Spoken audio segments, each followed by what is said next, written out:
ഏതായാലും നമ്മൾ കഴിഞ്ഞ വീഡിയോയിൽ പറഞ്ഞതുപോലെ തന്നെ രാവിലെ വേക്കപ്പ് സോങ് ഇടുന്ന ടൈമിൽ തന്നെയാണ് ജാസ്മിന്റെ ഉമ്മയും വാപ്പയും വീട്ടിലേക്ക് എത്തുന്നത്. ഒരു ടെഡിയും ഒരു മാലയും ആയിട്ടാണ് അവരെത്തുന്നത്. ജാസ്മിന്റെ ഉമ്മ കയ്യിൽ കൊണ്ടുവന്നിരിക്കുന്ന ആ വലിയ ടെഡി അഫ്സൽ ജാസ്മിന് വേണ്ടി ഗിഫ്റ്റ് നൽകിയതാണ്. ഇവര് റിലേഷനിലായിരുന്ന സമയത്ത് അഫ്സൽ ജാസ്മിനായി നൽകിയ ഗിഫ്റ്റ് ആണ് ആ ടെഡി ബിയർ.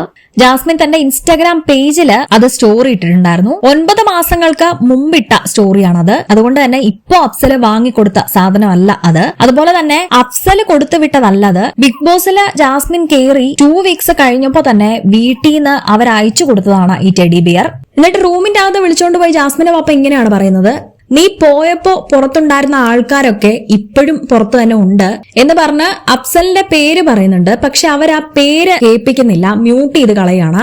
അതിനുശേഷം ആ മാല അങ്ങ് ഊര് മോളെ എന്ന് പറഞ്ഞ മാല ഊരി എടുക്കുന്നു. നിന്റെ റൂം എവിടെയാന്ന് ചോദിച്ച് നേരെ റൂമിലേക്ക് പോകുന്നു. റൂമിലേക്ക് ചെന്ന ഉടൻ ജാസ്മിന്റെ വാപ്പ ചോദിക്കുന്നത്: ഞങ്ങളുടെ ഫോട്ടോ ഇവിടെ ഇരിപ്പില്ലേ, നിനക്ക് എന്തെങ്കിലും കാര്യം പറയണമെങ്കിൽ ആ ഫോട്ടോ നോക്കി പറഞ്ഞൂടെ എന്ന് ചോദിക്കുന്നു. ഇനി ഈ ഫോട്ടോ ഇവിടെ വേണ്ട എന്ന് പറഞ്ഞ് ഗബ്രിയുടെ ഫോട്ടോ എടുത്ത് മാറ്റുകയാണ്.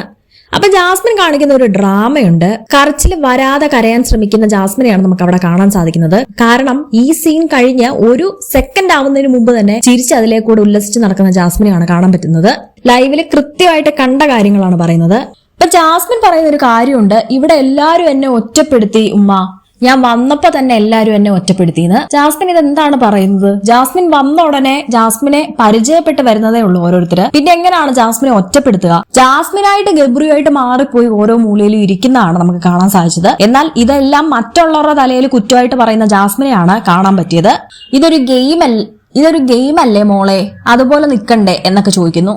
എന്തോ കുറെ വോയിസ് ഒക്കെ അഫ്സൽ പുറത്തുവിട്ടതിനെ കുറിച്ചാണ് ജാസ്മിൻ പറയുന്നത്. ആ ചെറുക്കനെ എനിക്ക് വിശ്വാസമായിരുന്നു, കൂടെ ഉണ്ടാവൂന്നാണ് വിചാരിച്ചതെന്ന് ജാസ്മിൻ പറയുന്നു. അപ്പൊ ജാസ്മിന്റെ ഉമ്മയും വാപ്പയും പറയുന്നത്: നിനക്ക് പുറത്ത് ഇപ്പോഴും ഒരു ജീവിതം ഉണ്ട്, അതുകൊണ്ട് അത് മനസ്സിൽ വിചാരിച്ച് നീ നിക്ക് എന്നൊക്കെ പറയുന്നു. അതായത് അവർ പറയാൻ ശ്രമിക്കുന്നത് ഇപ്പോഴും അഫ്സൽ പുറത്തുണ്ട് എന്നാണെന്നാണ് തോന്നുന്നത്. ഇതൊക്കെ ഇവിടെ വെച്ച് തോന്നിയ ഒരു ഇതല്ലേ മോളെ എന്നൊക്കെ ചോദിക്കുന്നു. അപ്പൊ ജാസ്മിൻ തന്നെ ജാസ്മിന്റെ ഉമ്മയോട് പറയാ: അതൊക്കെ അത്രേ ഉള്ളുമ്മ, പുറത്തിറങ്ങി കഴിയുമ്പോ ഇതൊന്നും കാണില്ലെന്നാണ് ജാസ്മിൻ പറയുന്നത്. ഫോട്ടോയും മാല എടുത്ത് ജാസ്മിൻ ഉപ്പ പുറത്തേക്ക് പോകുമ്പം ഇവിടെയുള്ള എല്ലാവരും ഇതിനു വേണ്ടിയിട്ടാ പ്രതീക്ഷിച്ചേ എന്ന് പറയുന്നു. അപ്പൊ ജാസ്മിന്റെ ഉമ്മ പറയുന്നു: എല്ലാവരും പ്രതീക്ഷിച്ചത് നിന്നെ എന്തോ വന്ന് കൊല്ലും തിന്നും എന്നൊക്കെയല്ലേ, ഞങ്ങൾ അങ്ങനെ ഒന്നും ചെയ്യുന്നില്ലല്ലോ, ഞങ്ങൾ എന്തിനാ നിന്നെ അങ്ങനെ ചെയ്യുന്നേ, ഞങ്ങളെ മോളോട് ഞങ്ങൾക്ക് സ്നേഹമാണ്, നീ എന്താണ് ഞങ്ങൾക്കറിയാം എന്ന് അവർ പറയുന്നു. ജാസ്മിൻ ഇങ്ങനെ തന്നെ ആണെന്ന് അവർക്ക് അറിയാമെന്നാണ് അവർ പറയുന്നത്. ഇപ്പം നിലവിൽ ബിഗ് ബോസ് ഹൗസിൽ ഉള്ള ആൾക്കാരാണ് ഈ പ്രശ്നം ഉണ്ടാക്കിയ രീതിയിലാണ് ജാസ്മിൻ പറയുന്നത്. ജാസ്മിന്റെ പേരൻസ് പറയുന്നത് പുറത്തുള്ളവരെന്തോ ജാസ്മിൻ ഒന്നും ചെയ്യാതെ പുറത്തുള്ള പ്രേക്ഷകർ ഇതൊക്കെ ഉണ്ടാക്കിയെടുത്തു എന്നുള്ളൊരു മീനിങ്ങിലാണ് അവരും പറയുന്നത്. എന്തായാലും ബിഗ് ബോസ് കൺഫെഷൻ റൂമിലേക്ക് വിളിക്കുന്നുണ്ട്, ഒരു വാർണിംഗും കൊടുക്കുന്നുണ്ട്. അവിടെയുള്ള ആൾക്കാരോടൊക്കെ പുറത്തെ കാര്യങ്ങളൊക്കെ ജാസ്മിന്റെ വാപ്പ പറയുന്നുണ്ട്. അപ്പൊ അതിനൊരു താക്കീത് കൊടുക്കുന്നു. അതുപോലെ അവര് കൊണ്ടുവന്ന ടെഡി അവിടെ എവിടെയോ ഇരിപ്പുണ്ട്, അതിനെ ഒന്നും മൈൻഡ് പോലും ചെയ്യുന്നില്ല ജാസ്മിൻ.